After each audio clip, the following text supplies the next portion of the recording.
Hi kids and everyone joining us today. We're back with Bimbo and Topsy and we're on to chapter 17. It's a very funny chapter. I'm going to tell you about that.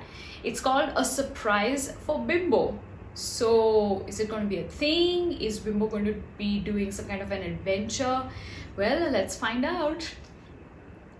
Once, Bimbo went creeping into the kitchen to see if there were anything he could eat.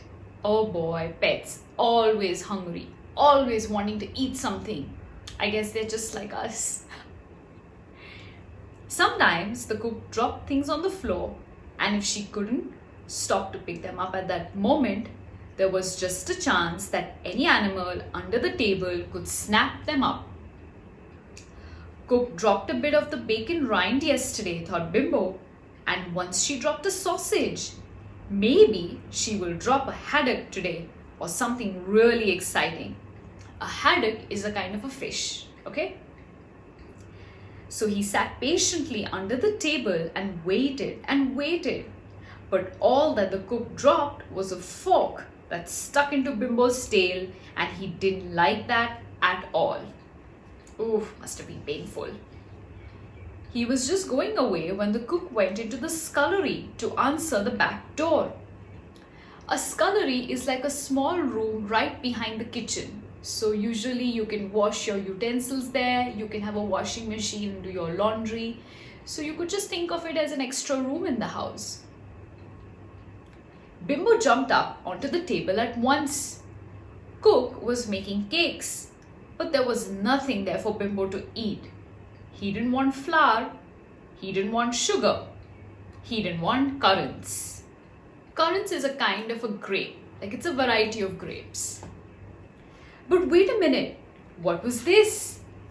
There was a little jug of milk on the table, and oh, the cream on the top of that milk. Now this is something worth having, thought Bimbo in delight. And he put his head down to the jug. He put out his pink tongue, but alas, it couldn't reach the cream because the jug was only half full. That's right. If you don't really have a long tongue, how are you going to get down to the base of that jug? How do you get that milk? How is Bimbo going to get that cream that he wants so desperately? Well, there's nothing for it but to put my head into the jug and lick the milk like that, thought Bimbo. He took a quick look into the scullery. Good, the cook was still talking to the butcher boy. So into the neck of the jug went Bimbo's little head, and he began to lick up the cream greedily. Then he heard the cook bang the scullery door, and he knew she was coming back. What a spanking he would get if she found him stealing the milk. He tried to take his head out of the jug at once, but he couldn't. It was stuck. Okay, so this is going to be something. Bimbo's head is now stuck in the jug. How is he going to get it out? Let's see. He tried and tried. He heard the cook coming back into the kitchen. Poor Bimbo, he jumped down from the table with his head still in the jug. Milk poured all over him. It's going to get so messy. He ran quickly out of the door, banging himself on the side of it as he went. Because, of course, he couldn't see with his head still stuck in the jug. Down the passage he ran and came to the little room where Mistress often worked. He thought he would go there and work the jug off his head in peace. He slipped inside the room and sat down, panting, the jug still over his head. It was hard to breathe properly with it on, and it felt very tight and uncomfortable. I can imagine. The milk has soaked my face, thought Bimbo. It's perfectly horrid. I don't like it at all. I'm very unhappy.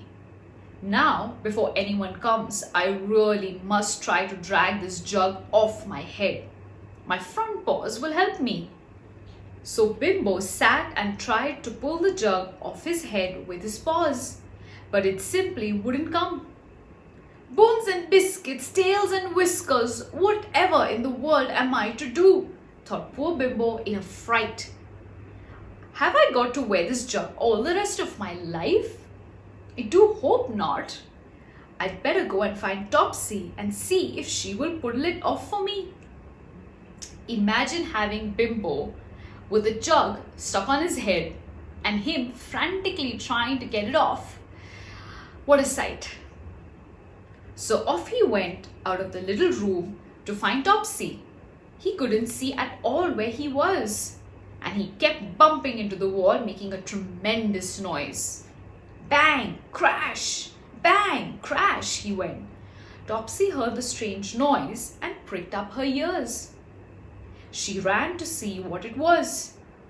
Bimbo heard the pitter-patter of her paws and called out to Topsy, "Topsy, help me! Topsy, help me!"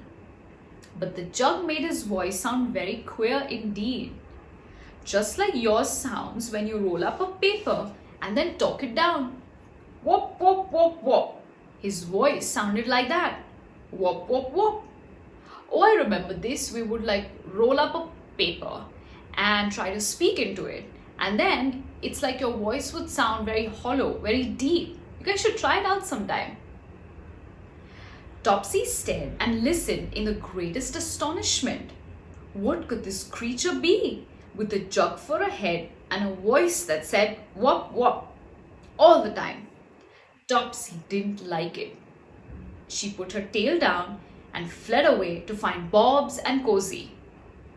Bimbo clattered after her, the jug bumping against the walls as she ran. Topsy found Bobs and Cozy and woofed to them. There's a jug-headed animal in the house that says wop wop wop in a funny, deep voice. I'm frightened. Save me. Don't be silly, said Bobs, getting up. A jug-headed animal with a voice that says wop wop? You must be mad. But when Bimbo came around the corner with the jug still on his head, crying for help in a voice that sounded exactly like wop wop wop, all the three animals were scared as could be. They fled into the garden at once, and out into the garden after them went Bimbo crying for help. It was a queer sight to see. Goodness knows what would have happened if Bimbo hadn't run straight into the wall. The jug broke in half and fell off, and there was Bimbo's face looking at the others, scared and soaked with milk. Wow, Bimbo must have been so frightened.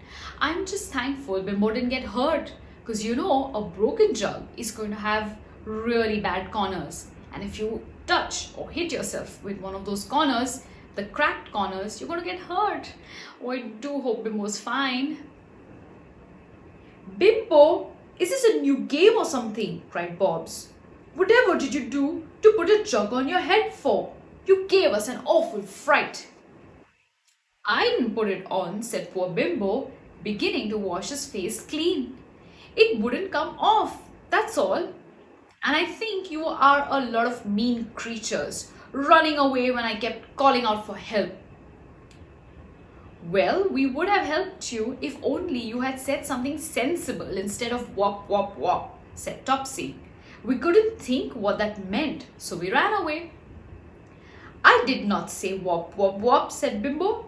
But maybe the jug over my head made the words sound like that. You go and get a jug over your head and talk it down and see what it sounds like, one of you. But nobody wanted to. And don't you try either, will you? Yes, kids, you have got to be careful. Don't put any kind of a jug over your head or over your pet's head. It's going to be awfully difficult to get it off. I hope you enjoyed this chapter. I'll see you next time.